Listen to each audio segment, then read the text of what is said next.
جنہوں نے اپنے نفس کو الہ بنا لیا، معبود بنا لیا، کہ پرستش اللہ کی کرنی تھی اور کس کی کر رہی ہیں آج؟ اپنے نفس کی تھی۔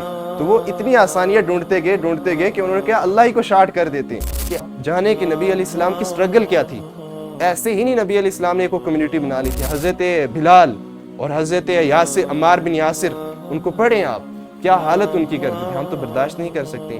اسی طرح جب کائنات میں بڑا دھماکہ ہوا، میں نے بولا آپ بتاؤ وہاں پر کون سی پاور تھی جس نے انٹروین کیا اور اس انٹراپی کو ڈیکریز کیا، اور اتنی آرگنائزڈ وے میں آج ہمارے سامنے گلیکسیز ہے، ایک ارتھ ہے، ہم اس ارتھ کتنی خوبصورت ہے۔ بسم اللہ الرحمن الرحیم، ان الحمد للہ نحمده ونستعینه ونستغفره ونؤمن به ونتوکل علیہ ونعوذ باللہ من شرور انفسنا ومن سیئات اعمالنا، من يهده الله فلا مضل له ومن يضلله فلا هادي له، ونشهد أن لا إله إلا الله وحده لا شريك له، قال الله تعالى في القرآن المجيد والفرقان الحميد، ومن أحسن قولا ممن دعا إلى الله وعمل صالحا وقال إنني من المسلمين، قال النبي صلى الله عليه وسلم خيركم من تعلم القرآن وعلمه، وقال علیہ الصلاۃ والسلام بلغوا انی ولو آیہ، صدق اللہ العظیم۔ میرے بھائیو، میں نے آپ کے سامنے قرآن پاک سے ایک آیت تلاوت کی ہے اور اس کے ساتھ نبی علیہ السلام کی 2 احادیث مبارکہ بھی آپ کے سامنے پیش کی ہیں۔ سب سے پہلے تو میں آپ کو یہ بتانا چاہتا ہوں کہ ہم نے جو یہاں پر دعوت کا کام شروع کیا ہے، اس کا مقصد کیا ہے، تو اس کے لیے میں آپ کو بریف دے دیتا ہوں کہ اللہ تعالیٰ نے نبی علیہ السلام کو مبعوث کیا اور اس سے پہلے نبوت کا ایک سلسلہ حضرت آدم سے شروع کیا، اور یہ کس لیے کیا؟ انسانوں کی رہنمائی کے لیے۔ دیکھو، دنیاوی رہنمائی جو ہم اپنے جو ہے دنیا کے کام کرتے ہیں، اس میں رہنمائی تو بہت سے لوگ آپ کی کر دیں گے، لیکن وہ رہنمائی جو آپ کو اللہ کے قریب لے کر جائے، جس نے آپ کو پیدا کیا ہے، جس نے آپ کو مقصد دیا ہے۔ اللہ نے آپ کو پیدا کیوں کیا ہے؟ مقصد کیا ہے؟ اللہ تعالیٰ قرآن پاک میں ارشاد فرماتے ہیں خلقت الجن والانس الا لیعبدون، ہم نے انسانوں کو اور جنات کو اپنی عبادت کے لیے پیدا کیا ہے، اور اس مقصد کے لیے اللہ تعالیٰ نے ایسے لوگ چنے۔ وہ ایسے نارمل لوگ نہیں تھے، مطلب ہر ایک کو اللہ تعالیٰ نہیں چنتے، پہلے وہ صفات دیکھتے ہیں اللہ تعالیٰ ان بندوں کے اندر کہ کون میری رہنمائی کر سکتا ہے دنیا کے اندر، مطلب جو انسان میں نے بھیجے ہوئے ہیں ان کی رہنمائی کرنی ہے، تو اس کے لیے عام آدمی نہیں چنا جائے گا، تو اس کے لیے اللہ کے ہاں محبوب ترین جو لوگ ہوتے ہیں انسانوں میں سے اللہ تعالیٰ ان کو چنتے ہیں۔ تو یہ سلسلہ حضرت آدم سے شروع ہوتا ہے، جو پہلے انسان بھی ہیں جن کو اللہ تعالیٰ نے پیدا کیا، اور اس کے بعد جو ہے یہ چلتی گئی، انسانیت آگے بڑھتی گئی۔ تو وقت کے ساتھ پہلے تو نبی آتے تھے، کیا کرتے تھے؟ نبی آتے تھے، پیغام لاتے تھے اللہ کا، انسانوں کو سمجھاتے تھے، انسانوں کو کہتے تھے کہ اللہ کو ایک مانو، خلافت دنیا کے اوپر جو حکم ہے وہ اللہ ہی کا چلے گا۔ یہ چیزیں انسان کو ڈال کر جاتے تھے انسٹال کر کے، لیکن وقت کے ساتھ ساتھ انسان جو ہے اپنی اصل سے انحراف کرتے گئے، بگڑتے گئے، کیونکہ انسان جو ہے وہ عیش پرست ہے، وہ عیش پرستی چاہتا ہے، وہ چاہتا ہے کہ میں نفس کی جو ہے پوجا کروں، کیونکہ اللہ تعالیٰ قرآن پاک میں بھی فرماتے ہیں نا کہ آیا نبی آپ نے ان لوگوں کو دیکھا ہے جنہوں نے اپنے نفس کو الہ بنا لیا، معبود بنا لیا، کہ پرستش اللہ کی کرنی تھی اور کس کی کر رہی ہیں آج؟ اپنے نفس کی، خواہشات کی۔ تو جب انسان خواہشات کی پیروی کرتے گئے تو وہ بگڑتے چلے گئے۔ پھر انہیں کیا کیا؟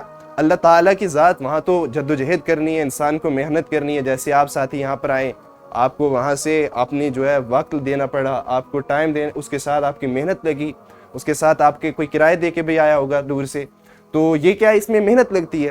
لوگوں نے کہا اتنا مشکل تو کچھ نہیں ہوتا ہے، یہ تو ایسے ہی ہے، ہم جو ہے آسانی ڈھونڈتے ہیں۔ تو انہوں نے کیا کرنا شروع کیا؟ آسانیاں ڈھونڈنا شروع کی۔ تو وہ اتنی آسانیاں ڈھونڈتے گئے کہ انہوں نے کیا؟ اللہ ہی کو شارٹ کر دیتے ہیں، بیچ میں سے چھوڑو، کون اتنا مطلب سر کھپائی ہے یار، اتنی تنگ ہوتا ہے انسان۔ اللہ بولتے یہ نہ کرو، وہ نہ کرو، شراب نہ پیو، جو ہے لڑکیوں سے باتیں مت کرو، اچھا اس کے بعد جو ہے آپ اختلاط جو ہے اس میں آپ تھوڑا سا پرہیز کرو۔ یہ چیزیں انسان کو برداشت نہیں ہوئی، تو انسان نے کہا کوئی آسان سا طریقہ ڈھونڈتے، تو انسان نے آسان طریقہ کیا ڈھونڈا؟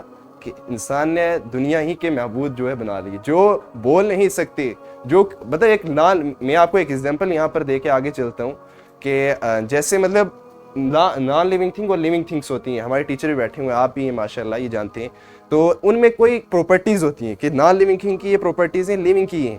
جو لیونگ میں پائی جائیں گی تو وہ اس کی ہیلپ کچھ کر پائے گا نا. مطلب ایک لیونگ تھنگ ہے وہی دوسری کو کچھ بھلا کر سکتا ہے نا. مطلب یہاں پر آپ معروف بھائی بیٹھے ہیں ہمارے سامنے, تو معروف بھائی لیونگ ہے, ان کو میں بولوں گا مجھے وہاں سے نوٹ بک اٹھا کے دو تو یہ اٹھا کے دے سکتے ہیں.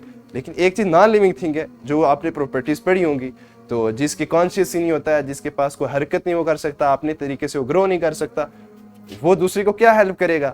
تو لوگوں نے اتنی مت ان کی, جب وہ اللہ سے انحراف کیا انہوں نے, تو ان کی عقلوں کے اوپر پردے پڑ گئے, ان کے دل جو ہے وہ مردہ ہو گئے ان کے دل. تو انہوں نے کیا کیا, دنیا کے معبود بنانے شروع کر دی. تو اس طرح کرتے کرتے میں سمجھانا یہ چاہتا ہوں کہ انسان جو ہے انحراف کرتا ہے جب راستے, تو اللہ تعالیٰ اپنے جو ہے پیغمبر یعنی میسنجر کو بھیجتے ہیں کہ ان کو ٹھیک کرو.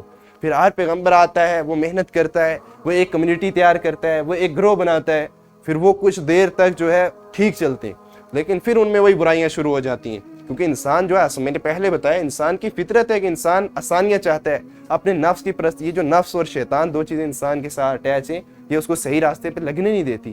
تو یہ کرتے کرتے کرتے یہ سلسلہ حضرت موسیٰ سے چلتا ہے, جب بنی اسرائیل آتے ہیں انہوں نے بھی اپنے جو ہے کتابوں میں غلطیاں کرنی شروع کی, اور اللہ تعالیٰ نے جو راستہ بتایا ہوا تھا اس سے انحراف کر گئے. تو اللہ کے بتائے ہوئے طریقوں کے اوپر انہوں نے کوئی حکم جاری نہیں کیے, ان کے مطابق جو ہے آگے فیصلے نہیں کیے, تو وہ کیا کرتے, بگڑتے گئے. تو آخر کار ہمارے نبی یعنی محمد عربی صلی اللہ علیہ وسلم دنیا میں تشریف لاتے ہیں. اب نبی علیہ السلام جب مبعوث ہوتے ہیں تب تک انسانیت کلائمیکس کو اچیو کر رہی ہوتی ہے, مطلب انسان گرو کر رہا ہے. دن بدن انسان کی جو ہے جسمانی اور اس کے ساتھ ساتھ روحانی اور اس کے ساتھ ساتھ جو ہے انسان کا دماغی جو طور پہ ہے وہ بھی گرو کر رہا ہے. انسان ایوولوشن کی طرف جا رہا ہے, اس کا دماغ بڑھ رہا ہوتا ہے, چیزوں کو اچھے سے سمجھ رہا ہوتا ہے. تو نبی علیہ السلام جب مبعوث ہوتے ہیں تو وہ ان چیزوں کو لے کر آتے ہیں جو اب ضرورت تھی, جو اب آخری موقع کے اوپر انسانیت کو ضرورت تھی. تو وہ کامل ایک جو ہے شریعت لے کے آتے ہیں, اللہ کا پیغام لے کر آتے ہیں. تو یہ کس کا کام ہے, یہ انبیاء کا کام ہے جو ہم دعوت کا کام آپ کے سامنے پیش کر رہے ہیں. جس طرح تمام نبیوں نے کیا اور آخر میں اللہ کے نبی علیہ السلام نے کیا, اور اللہ کے نبی علیہ السلام نے کتنی محنت کی ہے یہ سب آپ جانتے ہیں. ہم سیرت رکھیں گے, ہم سیرت بھی اس طرح رکھنا چاہتے ہیں کہ آپ جانیں کہ نبی علیہ السلام کی سٹرگل کیا تھی. ایسے ہی نہیں نبی علیہ السلام نے کوئی کمیونٹی بنا لی تھی, ہم کیا نبی کے اخلاق کیسے تھے, نبی کی چیزیں تھے, نہیں. اصل ہم جانیں کہ یہ کمیونٹی تیار کیسی ہوئی تھی. مطلب جب انسان کے آگے کوئی افراد ہی نہیں ہوں گے, افراد سازی نہیں ہوگی, تو کیسے جو ہے انسان دنیا کے اوپر حکومت کر سکتا ہے. اکیلا انسان تو دنیا میں کچھ نہیں کر سکتا ہے نا. وہ نبی علیہ السلام کی وہ سٹرگل بھی ہمیں جاننی ہے, تو اس کے لیے ہم نے سیرت کو بھی سمجھنا ہے. تو انشاءاللہ ہم سیرت کو بھی اس میں کنٹینیو کریں گے. اس کے بعد میں آپ کو بتانا چاہتا ہوں کہ یہ کام جو ہے صرف نبی کے اوپر ختم نہیں ہو جاتا ہے. پہلے کیا ہوتا تھا, میں ایک چیز آپ کو سمجھا کے آگے چلنا چاہتا ہوں کہ پہلی امتوں میں اور ہماری امت میں نبی علیہ السلام کے بعد کیا فرق پڑ گیا. پہلے جو ہے میں کہوں گا کڑی, مطلب ایک تھا کہ پہلے اللہ تعالیٰ سے فرشتہ پیغام لاتا تھا, نبی کو سناتا تھا, نبی آ کر کس کو سنا, اپنی امت کو دے دیتے, بس اتنا تھا پہلی جو امتیں تھیں. لیکن اس میں ایک اور کڑی شامل ہو گئی, مطلب ایک چیز اور ایڈ ہوگی کہ کیا, اب نبی علیہ السلام نے فرشتے سے لیا پیغام, امت کو سنایا ہے. اب امت کا کام ہے کہ وہ آگے جو انسان ہیں جن تک نبی کا پیغام نہیں پہنچا ہے ان تک بھی وہ پہنچائے. یہ کڑی اللہ کے نبی علیہ السلام کو اسپیشل ملی ہے, یہ پروٹیکشن, کہ اللہ کے نبی علیہ السلام کا یہ رسالت کا جو کام ہے, رسالت جو ہے پیغام پہنچانے کا کام ہے, یہ تا وقت قیامت جاری رہے گا. تو اس کے لیے اللہ تعالیٰ نے ہمیں جو ہے قرآن پاک میں بھی خطاب کر کے کہا کہ اس سے بڑھ کر کس کی بات ہو سکتی ہے جو لوگوں کو اللہ کی طرف بڑھائے. میں نے جو آیت پڑھی ہے, اور جو ہے خود بھی نیک عمل کرے اور وہ کہے کہ میں مسلم ہوں. تو یہ اس دور میں آیت, اس کا پس منظر جاننا بھی ضروری ہے. آج ہم سمجھتے ہیں کہ نہیں یار, دعوت کا کام تو وہ کرے گا نا جس کے پاس کوئی ٹائم ہوگا, جس کے پاس کوئی, ہم جو ہے ہمارے پاس ٹائم نہیں ہے, مشکلات ہیں, ہمارے گھر میں یہ پریشانی ہے, ہماری اس جگہ میں یہ پریشانی, ہمارے محلے میں یہ پریشانی ہے. تو یہ آپ جاننا چاہیے آپ کو کہ جب آیت نازل ہو رہی تھی یہ صحابہ کو موٹیویٹ کرنے کے لیے ہو رہی تھی. اور یہ کون سا دور تھا, یہ دور تھا مکہ کا دور. کون سا دور, مکہ کا دور, جس دور میں جو ہے کافر اور مشرک لوگ جس طرح بھیڑیے ہوتے ہیں نا, اس طرح اوپر چڑھ رہے تھے اور ان کو پھاڑ رہے تھے مسلمانوں کو. مطلب وہ حالت ہو گئی تھی. حضرت خباب بن ارت, اس کے بعد حضرت بلال اور حضرت عمار بن یاسر, ان کو پڑھیں آپ, کیا حالت ان کی کرتے تھے, ہم تو برداشت نہیں کر سکتے. تو اس دور میں اللہ تعالیٰ کہہ رہے ہیں کہ تم میں سب سے بہترین شخص وہ ہے جو اللہ کی بات پہنچائے. اس دور میں, کون سا دور, مکی دور میں. یہ بات مدینے کی نہیں ہو رہی ہے کہ مدینے میں تو ریاست بن گئی تھی, بہت بڑے وسیع تر مسلمان بہت زیادہ ہو گئے تھے اور وسیع تر ہمارے پاس جو ہے مٹیریل بھی آ گیا تھا, چیزیں بھی آ گئی تھی. اس وقت دعوت دینا تو آسان تھا نہیں, یہ مشکل دشوار کا دور تھا جب ایک طرف سے مخالفت اتنی ہو رہی ہو, آپ کو لوگ دن رات اس پلاننگ میں ہو کہ ان کو کچل دیا جائے اس جماعت کو. وہ جماعت کتنے افراد کی تھی؟ 50, 10, 20 اتنے گروہ کر رہے تھے. تو انہوں نے, اللہ تعالیٰ نے اس جگہ پر بھی ان کو موٹیویٹ کیا کہ آپ کو ادھر بھی دعوت کرنی ہے. یہ نہیں کہ آپ یہاں پر ڈر کے بیٹھ جاؤ کہ مجھے اب دعوت کا کام نہیں کرنا ہے, کہ بس نبی آئے ہیں اب نبی کے ساتھ اللہ کی مدد ہوتی ہے وہ لے کر چلے گا, نہیں, میں بس نبی کا کام ہے. اللہ تعالیٰ نے وہاں پر بھی صحابہ کو موٹیویٹ کیا کہ آپ بھی دعوت کا کام کریں. تو اس سے ہمیں یہ موٹیویشن ملنی چاہیے کہ ہم جہاں بھی رہیں, جس طریقے سے بھی ہم دعوت کا کام کر سکتے ہیں ہم کریں. ٹھیک ہے. اس کے بعد اللہ تعالیٰ قرآن پاک میں کہتے ہیں تم بہترین امت ہو, تم نکالے گئے ہو لوگوں کی رفع ثانی کے لیے, مطلب تم لوگوں کو فائدہ پہنچانے کے لیے نکالے گئے ہو, تم لوگوں کو اچھائی کی طرف جو ہے دعوت دیتے ہو, ان کو برائی سے روکتے ہو. تو یہ بھی کس کو اسپیشل پروٹیکشن ملی ہے؟ یہ اللہ کے نبی کی امت کو ملی, یعنی مجھے اور آپ کو ملی ہے. اور یہ ذمہ داری صرف کسی خاص طبقے کی نہیں ہے, یہ کوئی خاص پروفیشن جو ہے وہ اس چیز کو لے کر نہیں چلے گا. اسلام میں نہ رہبانیت ہے اور نہ ہی اسلام میں جو ہے پاپائیت ہے. اسلام میں جو ہے صرف اور صرف یہ ہے کہ اسلام آپ کو یہ سکھاتا ہے کہ جس تک اللہ کا پیغام پہنچ جائے وہ اس پیغام کو لے اور دوسروں تک پہنچائے. تو اسی لیے یہ ذمہ داری میرے اوپر بھی ہے, آپ کے اوپر بھی ہے. ہم ان لوگوں کو سمجھائیں, ان لوگوں کو گائیڈ کریں کہ جو لوگ آج بھٹکے ہوئے ہیں, جو تلاش میں ہیں, اللہ کو جاننا چاہتے ہیں. کتنے لوگ ہیں؟ میں آپ کو ایک ایگزامپل دے کے اپنی بات ختم کرنا چاہتا ہوں کہ میں ایک دن دلی گیا ہوا تھا, تو ٹرین میں آ رہا تھا واپس, تو میرے ساتھ ایک سائنس کا لڑکا بیٹھ گیا, مطلب سائنس پڑھتا تھا. تو وہ بول رہا تھا میں سائنس پڑھتا ہوں. تو مجھے پوچھنے لگا, میں نے پہلے تو میں چپ رہا, مجھے بولا بھیا کرتے کیا ہو؟ میں نے ایسے عام سے میں نے بولا MBBS کرتے ہو؟ میں نے بولا ہاں, نان مسلم تھا. تو بولنے لگا بھیا کیسے کر لیا آپ نے یہ؟ اس نے میرا حلیہ دیکھا تو اس نے لگا ایسے ہی کر رہے. لیکن جب اس نے بولا کہ آپ کچھ مجھے بتاؤ, مطلب مجھے بتاؤ کہ اس سے پڑھنا ہے, یہ پڑھنا ہے. میں نے اس کو بولا سائنس آپ کو اچھی آتی ہے؟ بھیا مجھے سائنس میں بہت زیادہ انٹرسٹ ہے, میں نیٹ کرنا چاہتا ہوں. میں نے بولا اچھی بات ہے آپ نیٹ کرنا چاہتے ہیں. تو اس نے مجھے بات چھیڑی, تو میں نے اس کے چیپٹر, وہ بولنے کا کہ میں یہ چیپٹر پڑھتا ہوں. میں نے بولا آپ نے کون کون سے چیپٹر پڑھے؟ اس نے بتایا میں نے یہ پڑھا, یہ پڑھا. 10th تک بچہ پڑھ ہی لیتا ہے, تو آگے کے بچے وہ انٹیلیجنٹ بھی ہوتے ہیں سر, ان کا کنسیپٹ بھی اچھے ہوتے ہیں. تو میں نے اس کو بولا ٹھیک ہے تو سائنس پڑھتا ہے. پھر میں نے بات چھیڑی, اتنی لمبی بات میں نہیں کروں گا, مختصر کرنا چاہتا ہوں. تو میں نے اس کو بولا آپ سائنس پڑھتے ہو؟ میں نے اس سے بولا میں سائنس پڑھتا ہوں. میں نے بولا میں بھی سائنس پڑھتا ہوں. پھر وہ مجھے بولنے لگا آپ سنی ہو یا وہابی ہو, ایسے کچھ اس نے مجھے بولا, شاید بولا کہ آپ شیعہ ہو یا سنی ہو. تو میں نے بولا میں تو مسلم ہوں. بولتا ہے نہیں ہوتے ہیں ایسے بھی. تو میں نے بولا ایسا کچھ نہیں ہوتا ہے ہمارے دین میں, تو ایسا نہیں ہے, آپ ہماری جو ٹیکسٹ پڑھو, آپ تو سائنس والے اسٹوڈنٹ ہو, آپ تو آبزرویشن اور جو ہے جو چیزیں آپ کو دکھتی ہیں تو ان کے اوپر فیصلہ کرتے ہو, تو آپ ہماری بکس اٹھا کے دیکھو, ہم ایسا نہیں ہے. تو بولتے نہیں. پھر مجھے بولنے کہ اچھا آپ اجمیر شریف جاتے ہو؟ میں نے بولا نہیں جاتا میں. تو اس نے وہاں پر مجھے بولا کہ وہ تو ہماری دوسری مورتی ہے, ہم اس کی پوجا کرتے ہیں, آپ نہیں جاتے؟ میں نے بولا نہیں بھیا میں نہیں جاتا. تو وہ بولتے ہیں ہم تو ہر سال جاتے ہیں. تو اس کو انٹرسٹ پیدا ہو گیا میرے ساتھ, میں نے اس کو بہت اچھے شفقت سے سمجھا. اب مجھے پوائنٹ مل گیا. میں نے بولا اس کو دعوت دینی ہے, اس طرح دعوت نہیں دینی ہے کہ ہم اسلام کو ایسے پریزنٹ کریں کہ ان کو نفرت جاگے. میں نے بولا آپ بھی سائنس کے شاگرد ہو, میں بھی, دونوں اب سائنس کے طریقے سے سمجھیں گے. میں نے بولا وہ مر چکے ہیں, مٹی ہو چکے ہیں, قبر میں, کیا نان لیونگ تھنگ کسی کو کوئی ہیلپ کر سکتی ہے؟ میں نے جو آپ کو پہلے بتایا. اس طرح میں نے ان کو سمجھایا, اس بچے کو, اپنا میرا بھائی تھا چھوٹا, تو اس کو میں نے بولا آپ کو سمجھا کہ یہ کچھ نہیں کر سکتی نان لیونگ تھنگ, اس سے آگے موو کرتے ہیں. پھر میں نے بولا دیکھو یہ کائنات اتنی بڑی ہے, میں نے اس کو سائنس سے بتایا کہ اتنی گلیکسیز ہیں, ملینز میں گلیکسیز ہیں, سورج ایک ہماری صرف گلیکسی کے اوپر ملینز میں جو ہے سنس ہیں. ایسے کرتے کرتے کہنے کا مقصد یہ ہے, پھر میں نے اس کو دعوت دی. میں نے بولا دیکھو پہلے دن سے بھی ایک اللہ تھا, آخر دن تک بھی ایک ہی خدا رہے گا. اللہ نہیں, میں نے بولا ایک کریٹر ہے. ہم اللہ بولتے ہیں ان کو لگتا ہے کوئی نفرت ہے, ہم ایسے دینا, اگر ہم سائنس پڑھ رہے ہیں ہم سائنس کی لینگویج میں کسی کو دعوت دیں. سمجھانے کا مقصد یہ ہے. تو میں نے اس کو بولا دیکھو پہلے دن بھی ایک کریٹر تھا, آخری دن تک ایک کریٹر رہے گا. میں نے بولا میں سائنس سے پروو کروں گا, آپ میرے ساتھ چلتے رہنا. تو میں نے اس کو سب سے پہلے بولا کیا اللہ تعالیٰ, کیا سائنس یہ کہتی ہے بگ بینگ میں کہ پہلے ایک دھماکہ ہوا؟ اس نے بولا ہاں ہوا. تو میں نے بولا آپ کو پتہ ہے نا بگ بینگ کا؟ بولتا ہے میں نے پڑھی ہوئی ہے بگ بینگ. تو میں نے بولا وہ تو بولتے ہیں, یہ اسٹیٹ کرتے ہیں کہ پہلے ایک بہت بڑا دھماکہ ہوا جس سے کائنات پھیلی, پھر ایک یہ آرگنائز وے میں آج ہمارے سامنے کائنات ہے. تو میں نے بولا ٹھیک ہے یہ سمجھتے ہو آپ؟ اس نے بولا ہاں بھیا میں سمجھتا ہوں. تو میں نے بولا آگے موو کرتے ہیں. میں نے بولا کیا دنیا میں خود بہت کچھ ہو سکتا ہے؟ تو وہ بولنے لگا کیا پتا. تو ایسے اس نے کیا. میں نے اس کو بولا بھائی دیکھو ایک گلاس, میں نے اس کو ایگزامپل دی. میں نے بولا ایک انٹروپی کا کنسیپٹ پڑھا ہے آپ نے؟ اس نے بولا ہاں میں نے پڑھا ہے تو ایسے کرنے کا، تھوڑا تھوڑا پڑھا ہے. تو میں نے اس کو سمجھایا کہ انٹروپی جو ہے وہ یہ کہتی ہے کہ second law of thermo dynamics ہے. اگر کوئی سائنس کے شاگرد ہیں ان کو پتہ ہوگا کہ second law of thermo dynamics یہ کہتا ہے کہ جب انٹروپی جو ہے یا تو وہ انکریز کرے گی یا کانسٹنٹ رہے گی، تب ہوتے کہ کوئی ایکسٹرنل فورس انٹروین نہ کرے. مطلب ان آرڈر کہ کوئی ایکسٹرنل فورس آ کے انٹروین کرتی ہے تو وہ انٹروپی گھٹے گی، نہیں تو وہ بڑھتی رہے گی یا کانسٹنٹ رہے گی. تو میں نے بولا آپ یہ مانتے ہو؟ انہوں نے بولا ہاں. تو پھر میں نے بولا ایک گلاس لیں گے ہم واٹر کا، اس میں ہم سینڈ ڈالتے ہیں، سینڈ ڈال کے اس کو ہلاتے ہیں. جب ہم اس کو ہلائیں گے تو اس کے پارٹیکلز جو ہیں وہ ادھر ادھر ہوں گے، رینڈم جائیں گے. اب رینڈمنیس ہی کو انٹروپی بولتے ہیں. جب رینڈمنیس ہوگی تو ہم اس کو گلاس کو ایک دم سے اٹھا کے ویکیوم میں رکھ دیں گے. تو ایک دم ویکیوم میں رکھیں گے، کیا وہاں پر وہ پارٹیکلز جو ہے انٹروپی ان کی ڈیکریز ہوگی کہ نہیں؟ انہوں نے بولا نہیں ہو سکتی، ویکیوم میں تو کوئی فورس نہیں ہے. تو کہنے کا مطلب یہ ہے کہ جب انٹروپی نہیں ہوگی، ڈیکریز نہیں ہوگی، تو ویسے ہی وہ اسی اسٹیٹ میں رہے گا. جب میں یہ سمجھانا چاہتا ہوں آپ کو، جب کائنات ہوئی، جب دھماکہ ہوا، بگ بینگ، اس کو بھی ہم چیلنج کر سکتے ہیں. جب اتنا بڑا دھماکہ ہوتا ہے، اتنا بڑا دھماکہ ہو گیا، انٹروپی انکریز ہونی شروع ہوگی. جب دھماکہ ہوتا ہے، ڈس آرڈرنیس ہوتا ہے تو وہ انکریز ہوئی ہوگی.